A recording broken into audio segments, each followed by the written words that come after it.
UP में बदमाशों के खिलाफ पुलिस का एक्शन लगातार जारी है। राजधानी लखनऊ में एक 2.5 साल की बच्ची से रेप के आरोपी को पुलिस ने जवाबी कार्रवाई में ढेर कर दिया। तो यूपी के अलग अलग जिलों में कई बदमाश पुलिस की गोली से घायल हुए हैं। योगी आदित्यनाथ जब यूपी के सीएम बने हैं तब से यूपी की पुलिस नॉन स्टॉप एनकाउंटर कर रही है।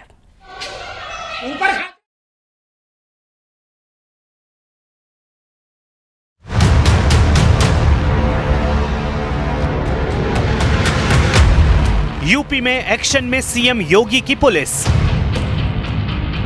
यूपी के कई जिलों में ताबड़तोड़ एनकाउंटर, कहीं दरिंदे का शूटआउट, कहीं बदमाशों पर प्रहार। यूपी की राजधानी लखनऊ की सुबह गोलियों की तड़तड़ाहट से गूंज उठी। मौका था 2.5 साल की बच्ची से रेप के आरोपी से एनकाउंटर का, लिहाजा पुलिस की गोलियों ने जवाबी कार्रवाई में कोई कंजूसी नहीं की। और जब गोलियों का शोर समाप्त हुआ तब अंजाम सबके सामने था। 2.5 साल की बच्ची से रेप का आरोपी 1 लाख रुपए का इनामी दीपक वर्मा पुलिस की गोलियों से घायल होकर तड़प रहा था। पुलिस जब उसे अस्पताल ले गई तब वहां डॉक्टरों ने उसे मृत घोषित कर दिया। इसी क्रम में जब उसकी गिरफ्तारी का प्रयास हो रहा था तो उसने मौके से भागने की कोशिश करी और हमारी पुलिस की टीम पर फायर भी किया। जवाबी फायरिंग में दीपक वर्मा को गोली लगी, जिनको इलाज के लिए लोकबंधु अस्पताल भेजा गया, जहां पर उनकी मृत्यु हो गई दौरान इलाज। पुलिस के मुताबिक आरोपी दीपक वर्मा ने चंद्रनगर मेट्रो स्टेशन के नीचे से एक 2.5 साल की बच्ची को अगवा किया, फिर उसके साथ रेप जैसी घिनौनी हैवानियत को अंजाम दिया। इस घटना की सूचना मिलते ही पुलिस महकमे में हड़कंप मच गया। पुलिस ने फौरन एक्शन लिया और आरोपी की पहचान कर ली। गुरुवार देर रात थाना आलमबाग क्षेत्र में जब आरोपी दीपक वर्मा के होने की सूचना मिली तो उसे वहीं घेर लिया गया और जवाबी कार्रवाई में उसे यमलोक पहुंचा दिया गया। यानी लखनऊ की आलमबाग पुलिस ने महज 24 घंटे के अंदर ही 2.5 साल की बच्ची से हुई हैवानियत का इंसाफ कर दिया। उधर मासूम बच्ची का इलाज लखनऊ के KGMU में चल रहा है। दीपक वर्मा के ऊपर थाना हजरतगंज में पूर्व में एक अभियोग पंजीकृत है। दीपक वर्मा वैसे वेंडर का काम करते थे, रेलवे में पानी बेचने का काम करते थे और कुछ झांकी वगैरह लगाने का जगराते में ये सब काम भी करते थे। जो इस घटना की रेप विक्टिम है उसका इलाज KGMU में हो रहा है, उसकी स्थिति स्थिर है। बाराबंकी में मुठभेड़, एक बदमाश घायल। गोलियों की गूंज सिर्फ लखनऊ में ही नहीं बल्कि उसके बगल के जिले बाराबंकी में भी गूंजी। देर रात चेकिंग के दौरान मोटरसाइकिल पर सवार बदमाशों को पुलिस ने रोकने की कोशिश की, जिसके बाद बदमाशों ने पुलिस वालों पर फायरिंग झोंक दी। फिर पुलिस वालों की जवाबी कार्रवाई में सैफ हुसैन उर्फ फयाज नाम के एक बदमाश के पैर में गोली लग गई। आत्मरक्षार्थ पुलिस टीम द्वारा की गई फायरिंग में उसे चोटें आई हैं शरीर के निचले हिस्से पे और वो घायल हुआ है। उसे हॉस्पिटल भेजा गया है। अभियुक्त के पास से असलहे और कुछ कैश बरामद हुआ है। इनके द्वारा दिनांक 2 मई 2025 को टिकरिया के पास एक वेयर हाउस में घुस करके उसमें चोरी की घटना की गई थी, जिसमें कॉपर के राड्स और कुछ इलेक्ट्रॉनिक्स के सामान आदि चोरी किए गए थे। यूपी में सीएम योगी की पुलिस का ऑपरेशन लंगड़ा जारी है। प्रतापगढ़ में जवाबी कार्रवाई में शातिर बदमाश वीरेंद्र यादव पुलिस की गोली से घायल हुआ है। उसके ऊपर गैंगस्टर, हत्या की कोशिश और मारपीट जैसे संगीन मुकदमे दर्ज हैं। उधर बदायूं में देर रात औरंगाबाद के जंगल में 2 गौ तस्करों का पुलिस वालों से सामना हो गया, जिसके बाद पुलिस की गोली से एक गौ तस्कर घायल हो गया जबकि दूसरा फरार हो गया। इस बीच बुलंदशहर में भी पुलिस की गोलियां चली। थाना गुलावटी पुलिस और शातिर चोरों के बीच मुठभेड़ हुई। दोनों तरफ से जमकर फायरिंग हुई। पुलिस की जवाबी कार्रवाई में कुख्यात बदमाश नदीम उर्फ चिकना के पैर में गोली लग गई। जवाबी फायरिंग में उक्त बदमाश घायल हो गया है।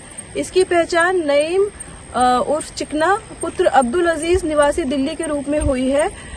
यह विगत कुछ महीनों में थाना सिकंदराबाद क्षेत्र अंतर्गत ट्रकों से ACM चोरी करने की घटना में वांछित अभियुक्त था। इसके पास से चोरी किए गए ACM, एक नाजायज तमंचा, कुछ जिंदा एवं खोखा कारतूस एवं बाइक बरामद की गई है। यूपी में जब से सीएम योगी की सरकार बनी है अपराधी थर थर कांप रहे हैं। कभी एनकाउंटर तो कभी बुलडोजर एक्शन। बदमाशों को हर तरीके से उनके अंजाम तक पहुंचाया जा रहा है। एक आंकड़े के मुताबिक जब से योगी आदित्यनाथ यूपी के सीएम बने हैं तब से करीब 8,900 एनकाउंटर हो चुके हैं और इन मुठभेड़ों में करीब 230 अपराधी जवाबी कार्रवाई में पुलिस की गोलियों से मारे जा चुके हैं। वहीं 1700 से ज्यादा अपराधी पुलिस की गोली से घायल हुए हैं।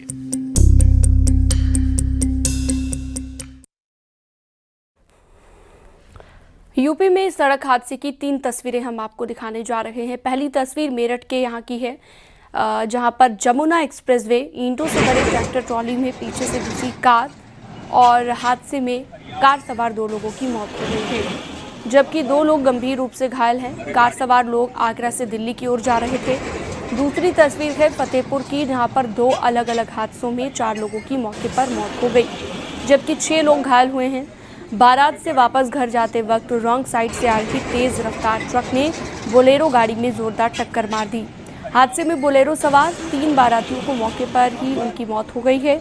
5 लोग घायल हो गए, जिनको पुलिस ने जिला अस्पताल में भर्ती कराया। तीसरी तस्वीर बाराबंकी की है, जहां पर सुबेहा स्थित पूर्वांचल एक्सप्रेसवे पर तेज रफ्तार कंटेनर एक गाड़ी से टकरा गई। हादसे में ड्राइवर समेत 2 लोगों की मौत हो गई, एक का अभी इलाज चल रहा है।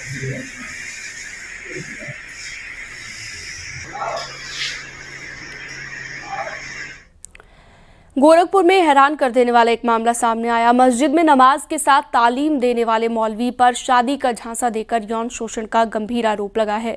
लड़की के गर्भवती होने की बात जैसे ही आरोपी को पता चली, वो फरार हो गया। सीओ ने बताया कि आरोपी मौलवी के खिलाफ मामला दर्ज हो चुका है। आरोपी की तलाश जारी है। मामला गुलरीहा क्षेत्र का बताया गया।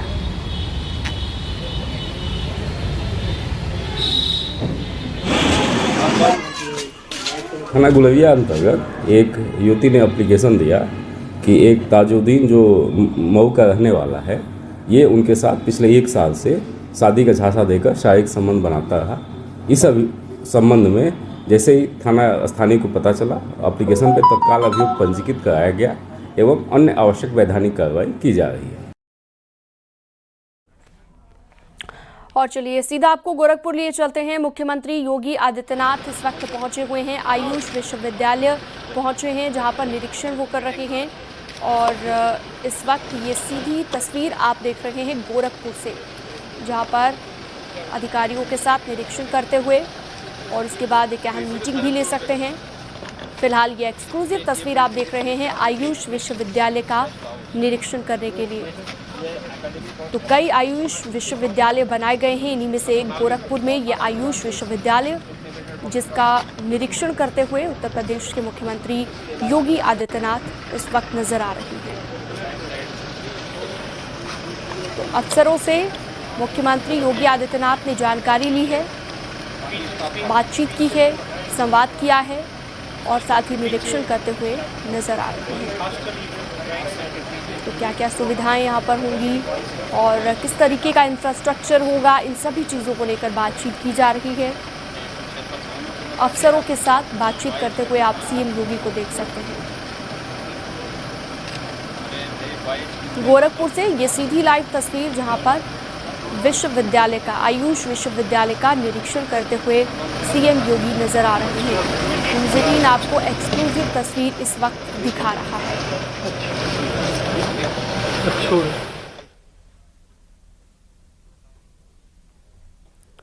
तो देख सकते हैं मुख्यमंत्री योगी आदित्यनाथ को आप लाइव देख रहे हैं। रामगोपाल हमारे सहयोगी जुड़ गए हैं फोन लाइन पर। रामगोपाल, आगे का क्या कुछ कार्यक्रम, कितनी देर तक विश्वविद्यालय में रुकेंगे सीएम योगी? बिल्कुल, मुख्यमंत्री योगी आदित्यनाथ इस आयुष विश्वविद्यालय का निरीक्षण कर रहे हैं। प्रदेश का पहला आयुष विश्वविद्यालय है जो यहाँ पे बन के लगभग तैयार हो गया है और इसका जो लोकार्पण की संभावित तिथि है वो संभावित तिथि 30 जून बताई जा रही है। अगर महामहिम राष्ट्रपति का समय मिल जाता है तो उस दिन 30 जून को इसका लोकार्पण हो जाएगा। उसी के मद्देनजर मुख्यमंत्री योगी आदित्यनाथ आज इस आयुष विश्वविद्यालय का निरीक्षण कर रहे हैं और जो थोड़ी बहुत कमियां बाकी रह गई हैं उन कमियों को दूर करने के दिशा निर्देश दे रहे हैं। चूंकि 95% तक काम विश्वविद्यालय के हो चुके हैं और अब बस इंतजार है कि यहाँ पे इसका लोकार्पण कर दिया जाए। हालांकि ओपीडी पिछले 2 सालों से यहाँ पे चल रही है और यहाँ पे 300 प्लस की ओपीडी बिना लोकार्पण हुए ही लगातार है और इस क्षेत्र के जो मरीज हैं वो मरीज आ रहे हैं, यहाँ पे अपना इलाज करा रहे हैं। क्योंकि इस विश्वविद्यालय की जो नींव है, शिलान्यास तत्कालीन राष्ट्रपति राम कोविंद जी ने अगस्त 21 में की थी, तो उसके बाद ऐसा पहली बार होगा कि किसी विश्वविद्यालय का लोकार्पण और शिलान्यास दोनों राष्ट्रपतियों द्वारा किया जाए। तो पहले राम कोविंद जी ने इनका लोकार्पण और शिलान्यास किया था, उसके बाद अब लोकार्पण जो है मौजूदा राष्ट्रपति को करना है और उसी के मद्देनजर ये निरीक्षण चल रहा है। सबसे पहले वो निरीक्षण करेंगे, निरीक्षण के बाद अधिकारियों के साथ बैठक करेंगे, जिसमें प्रमुख सचिव आयुष से लेके पीडब्ल्यूडी और यहाँ के आला अधिकारी यहाँ पे मौजूद हैं। वो बैठक होगी और बैठक के बाद फिर ये होगा कि बैठक के बाद फिर यहाँ से निकलने के बाद एक बार फिर से जो कॉटेज बने हुए हैं, कॉटेज का वो निरीक्षण करेंगे और कॉटेज के निरीक्षण के बाद फिर मुख्यमंत्री लखनऊ के लिए रवाना हो जाएंगे। जी बिल्कुल रामगोपाल, और आयुष विश्वविद्यालय की खासियत की अगर हम बात करें तो क्या क्या सुविधाएं इसमें रहेंगी, क्या क्या खासियत होगी इस विश्वविद्यालय की जिसका निरीक्षण सीएम योगी करते नजर आ रहे हैं?